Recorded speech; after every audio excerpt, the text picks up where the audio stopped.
You want to get the right things done for your security program. Sounds simple, but what are the right things for you? What does done mean? And how are you going to get there? Rapid7 realizes more than anyone how hard this can be. While Rapid7's Insight platform offers you industry-leading vulnerability management and detection and response solutions, their focus is on understanding where you are so that they can help you get where you're going. Visit securityweekly.com/Rapid7 to get started.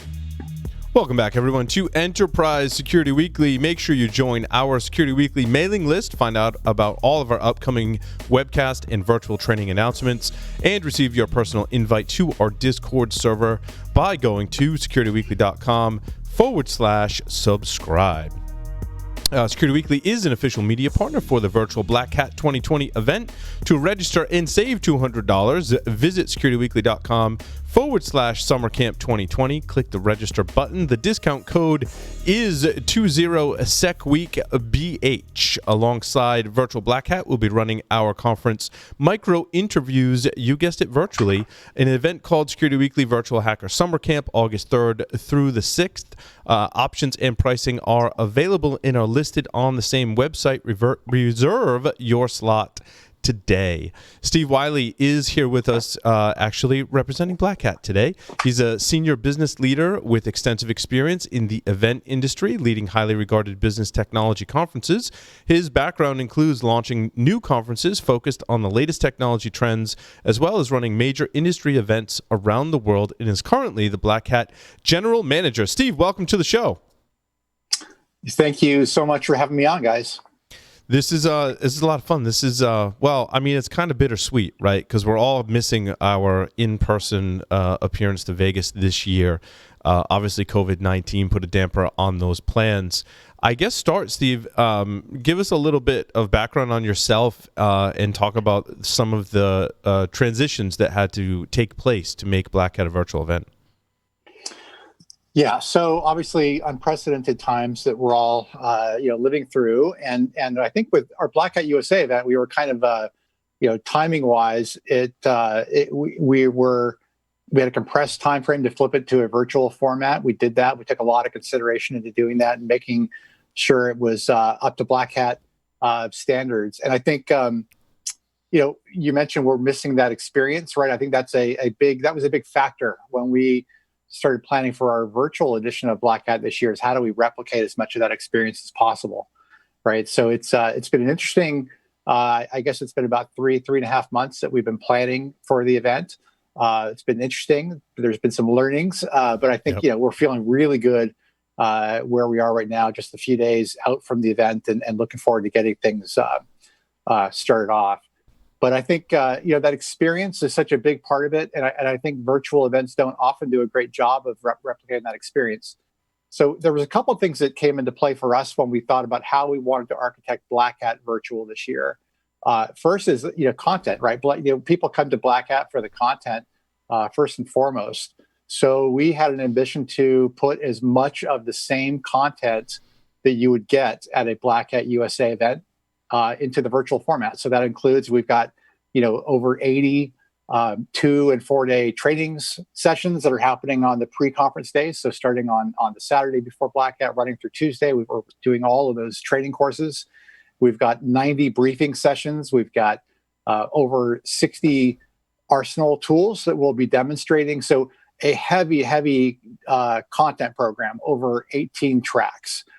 So that was sort of the first experiential thing we wanted to replicate. And then the second part of it is just and you touched on it earlier, the meeting with everyone in the desert that week, Hacker Summer Camp.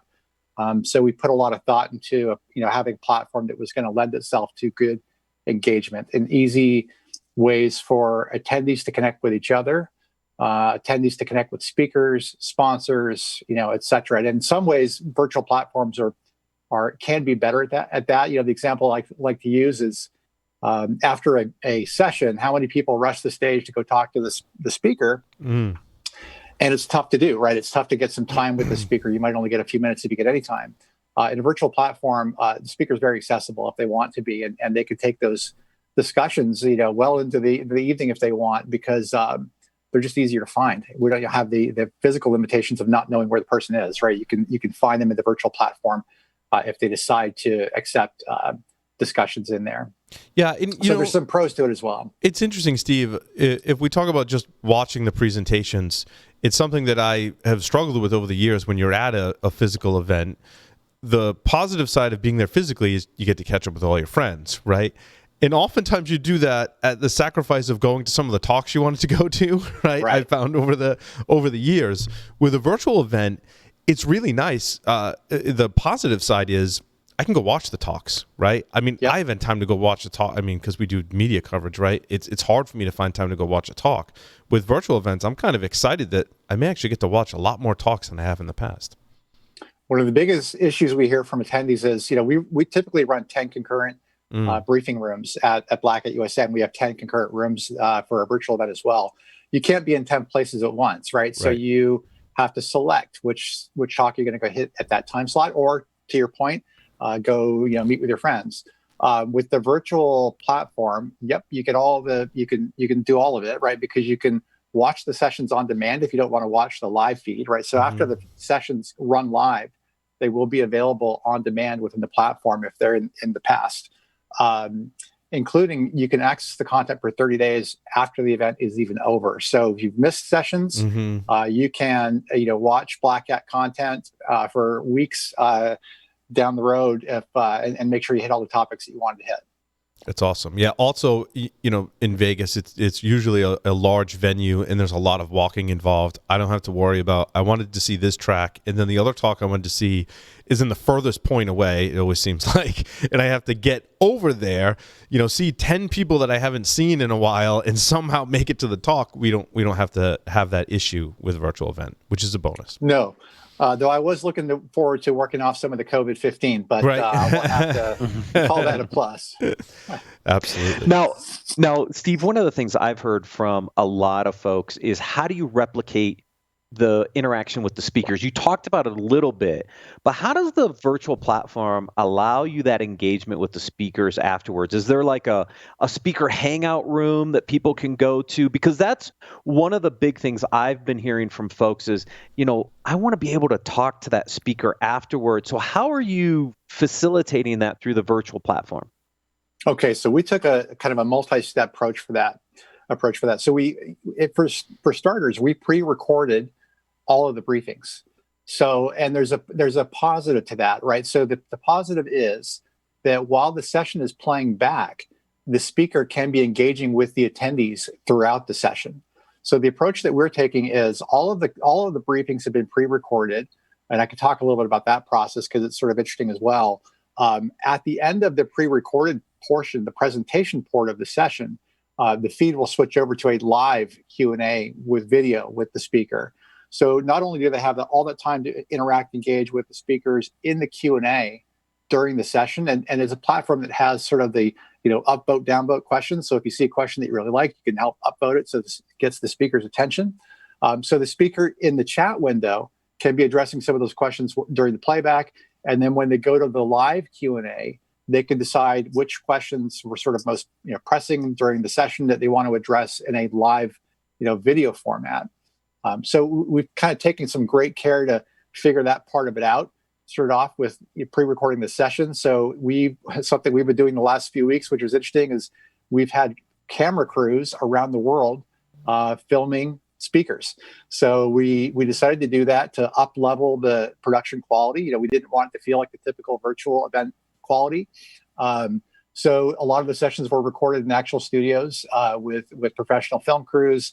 We took it to the people, to where the speakers are, and of course, Blackhat draws speakers from all over the world. So that presented some interesting challenges, but I think the outcome of it's going to be a more highly produced, more professional briefings program.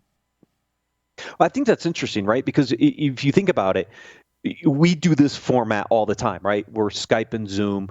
We've got a full production studio back in Rhode Island, but to put a camera crew in place to record these is a different experience. Also, a whole different set of logistics to make that happen, because now you got to get camera crews into studios with speakers to do that. I think it will up-level the experience because, it's a little different than us sitting here kind of on these virtual meeting rooms versus actually in a studio. Yeah, it really is, and I think it lends to better engagement with the speaker. You asked about how do attendees engage. They can find the speaker in the session. They can find the speaker in the attendee list if they've made themselves available. Speakers can decide to do a video communication with the attendees if they want to go that way. There's a number of ways to engage. So I think out of this we're going to discover that while there are limitations to virtual platforms, there's some additional benefits to this format as well. Yeah, it's interesting. Now, I mean, we can all hang out in a Discord channel or some such chat channel, right? But I think one of the things we miss is that kind of LobbyCon experience. Like, can I get on a video call with, half a dozen or so of my friends that are also attending Blackhat and have a group conversation? Yeah, there are ways within the platform to do it, but we're also expecting that people will jump off into their various platforms as well. We've got, depending on what the program is, some programs will go off. And I'll give you an example for our meetups. We do have meetups happening within the virtual event around a number of important topics. So, like, there might be a meetup on sort of mental health in cybersecurity. So for that, we will utilize other platforms like Microsoft Teams, like Zoom, to engage those small group video meetups off platform. The main platform will sort of be the jumping off point, but we've got a number of other kind of pieces to the solution in place. Yeah, because that's one of the other things I've heard from folks, right, is that speakers is one piece, and I think you've done a really good job of making the speakers available during the session for Q&A and then after the session. I think that's great. But to Paul's point, it's that LobbyCon, right? It's like, hey, haven't seen this person since last year, or it's been longer, and facilitating that. So I think it'll be interesting to see how these off platforms work. I mean, we're trying to replicate aspects of that experience through our Discord channel that week, because again, we want to interact with a lot of our friends and folks during that week, because hopefully they're engaged that week like they normally would in Vegas. But that is a really hard piece to replicate, that kind of lobby, sit down, bump into somebody experience. Yeah, and I think part of that is, we can tackle some of that from a content standpoint as well. Like, we've made more of the program available in the main conference area, so in the open to all attendees. So, for example, our keynote speeches will be in the main room. So there will be opportunities to certainly gather around topical areas, and you can see who else is in that session along with you. So that'll be one way that can happen as well. And really, in doing a virtual event, a lot of the focus is on how do you keep people engaged for the full duration of the event. Right, so we've put a lot of content that's out there that's available to everyone, including all the Arsenal program is available to all attendees. That's 60 plus tools we'll be demonstrating. There's, I think, about 60 sessions that are being done by our sponsors and our partners that are all free to everybody. Our Blackhat review board is doing a couple of lock note sessions, we call them. These are kind of wrap ups at the end of each day. So really kind of getting people engaged from a topical standpoint is also a big part of the that live event experience that we wanted to make sure we took care of as well. Yeah. Walk us through the sponsor side, right? I assume there's going to be virtual booths in place, because we've seen some similar activities like that. Are the vendor sessions then, is it a separate piece for the vendor sessions that's free? Do they access them through the vendor booths? Kind of walk us through this, what used to be the business hall, right? It's the virtual business hall now. What's that experience going to look like? So what it will look like is, I think what we kind of learned in the process of selecting platforms and figuring out our strategy is virtual events sort of fall into two camps these days. It's kind of I would say the more old school, where they're really trying to replicate a virtual world of sorts. And then you've got more of a web-based kind of model. We're going more of the web-based model. So essentially, you're when you go into the virtual event, you're in a website. And what we tried to do is create all of the same elements that we would have in our physical Blackhat event. So there is a business hall. When you go into the business hall, you can filter your sponsors that you want to see by product area, by parts of the world that they serve, that they're in market in, by company size. There's a number of filters that you can use there. There will be a link to all the sponsored content, which can also be filtered. And then separately, there will be a link to the Blackhat briefings. The Blackhat briefings is a separate attendee pass that would be only open to people that have the Blackhat briefings registration. So there's, just like in the real event experience, there's a number of things that are sort of out in the open for everyone to enjoy. There's a number of things that are gated off. But given that it's a virtual environment, we did want to put more out into the open area for this event, and just in the effort of keeping people engaged for the 2 days of the event. So walk us through kind of the different levels for attendees. There's some content that I think is going to be free, and then there's certain content. Are there multiple levels to the passes this year? Walk us through kind of who gets access to what, so people know kind of as they're trying to register, kind of what level do they need to register at? Yeah, so that's a good question. So I should say, first and foremost, all registration types get access to the business hall and all of the free content. So that includes Arsenal, includes the sponsored sessions. It includes our community program as well. It includes the business hall itself. Outside of that, it's pretty straightforward. You can add on Blackhat trainings. These are taught by world expert trainers, partners that Blackhat's been working with for years. We've got 80 of those running on the pre-conference days. We have a CISO summit that's happening on the Tuesday of Blackhat, and just like in the physical event, that is a closed off program, really just serving CISOs. It's a smaller program, a couple of hundred people. And then you can get a briefings pass, and the briefings pass gets you access to the 90 sessions that are included in the briefings program. So that's kind of it. There's not a lot of complexity to the pass hierarchy. It's really dependent on what you want to get out of it, whether it's training or getting access to all that briefings research, right? The Blackhat research, or briefings rather, is largely based on security research from the community, coming from people from all over the world who submit their research through our call for papers, our review board. Selects the best topics, and that's what you're getting with the Blackhat briefings pass, is access to all that novel research. Steve, when we go to an in-person live event, right, I feel like we can kind of cheat and just kind of show up, get the program book, and figure out what's going on and get our bearings. That, I think, is difficult with an online event, because I want to get logged in.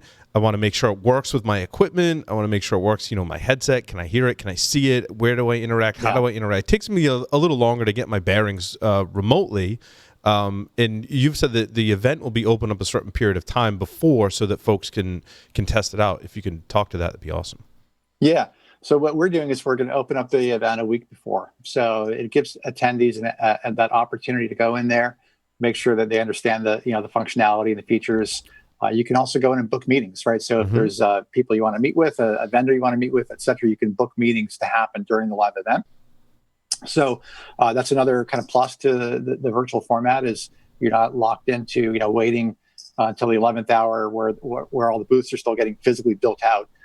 In the virtual environment, that should be done well in advance and give people ample time to jump in and check it out. And we hope that people don't come in on the kind of that 5 minutes before the keynote, right? Because it'll take them a little while to get acclimated to how things work. It's a different environment, certainly.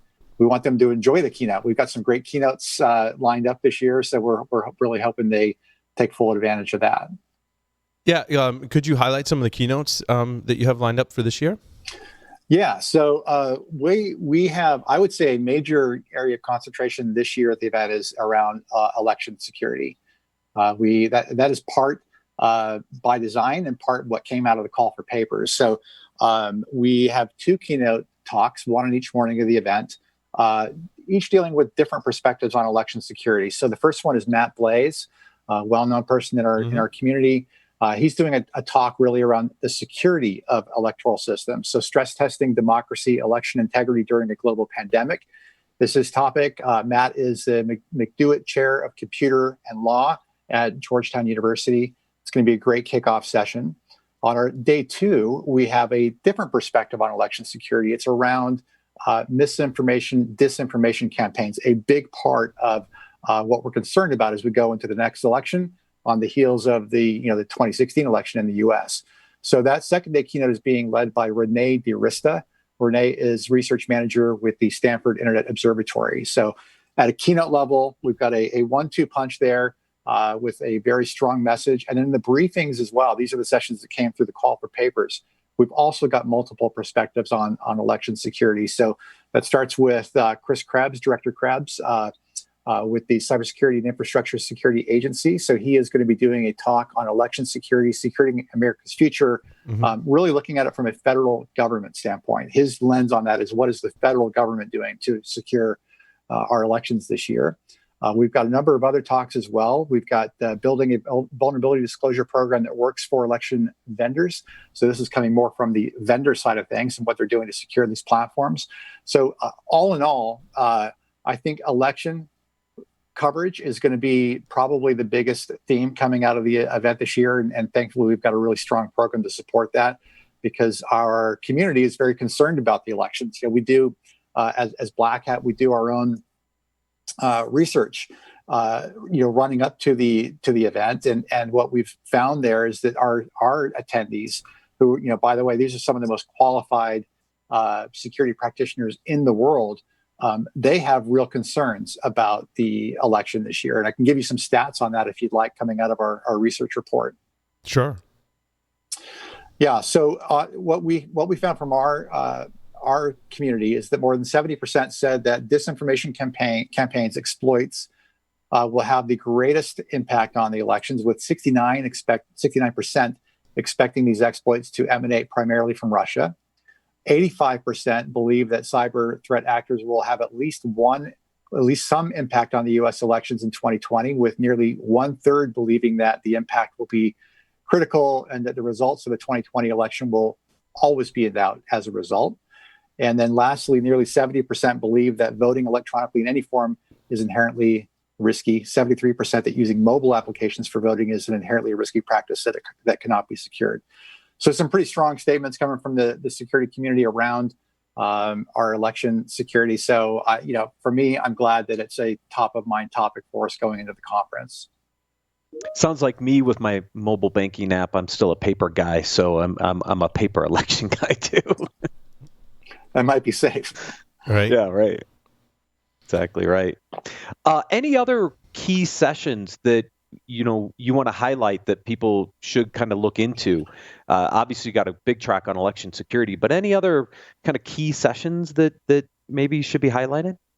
Yeah, I have to say that's part of my job that I love the most. So each year, we have a huge CFP, call for papers, for Blackhat USA, hundreds and hundreds of submissions that our review board vet. And it's interesting to me every single year. I've been with Blackhat for 6 years, and every year it's such an interesting process, because you're seeing really from the community what's top of mind.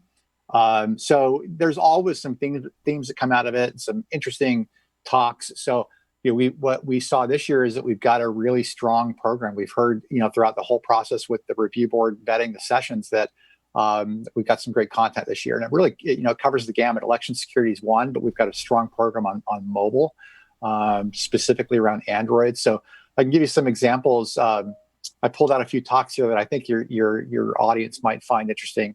So there's a session. We've had a lot of sessions over the years around automotive vulnerabilities.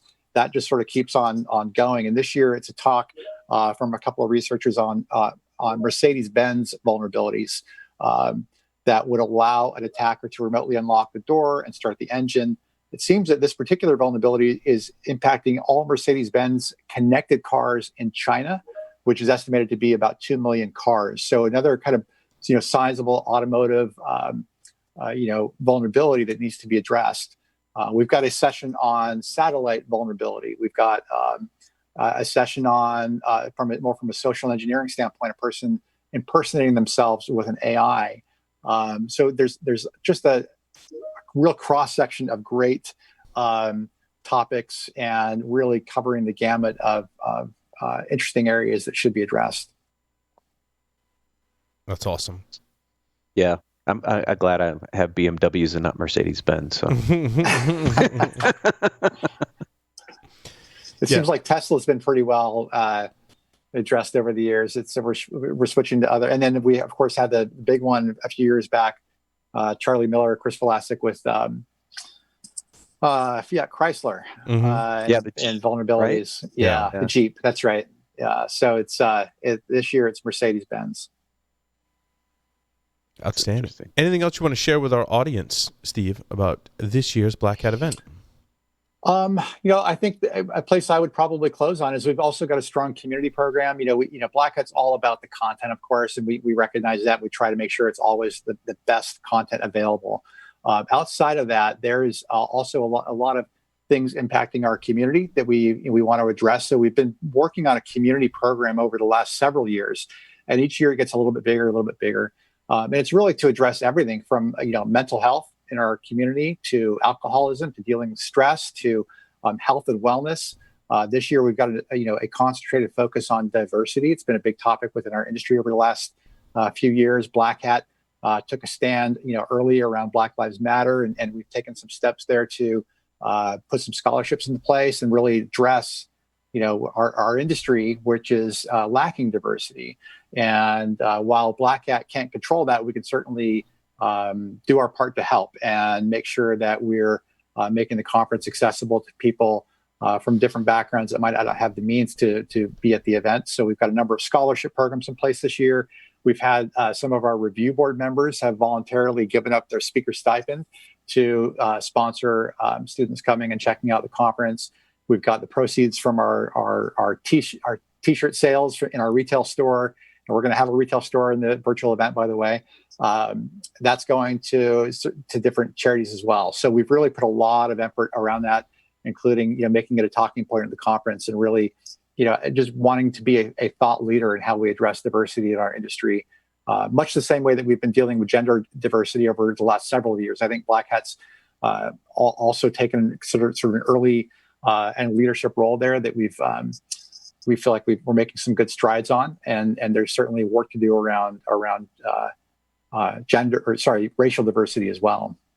And these are all community events that are available in the virtual platform in some capacity, correct? Correct. These are all free events in the platform. It could be a meetup session or a roundtable discussion that's being led by someone. It could be a more of a thought leadership talk. There's a number of different formats. We've also got a resource center on our website, just dealing with all sorts of issues around from a community standpoint, including mental health. It's a stressful time for people, right? Dealing with coronavirus and high unemployment, and how do you secure your workforce when they're all working remote? That's been a big consideration. It's a big topic that came out of our research as well. So we just want to make sure that we're providing those right resources and support systems in place for our community, and make sure that this year's Hacker Summer Camp is great for everyone. Fantastic. Matt, any more questions for Steve? No, that's it. That was a great summary. A lot of changes, so it was great to hear them directly from you, Steve. And we're Steve, just excited to get to the event at this point and get all the hard work behind us and see all of our friends.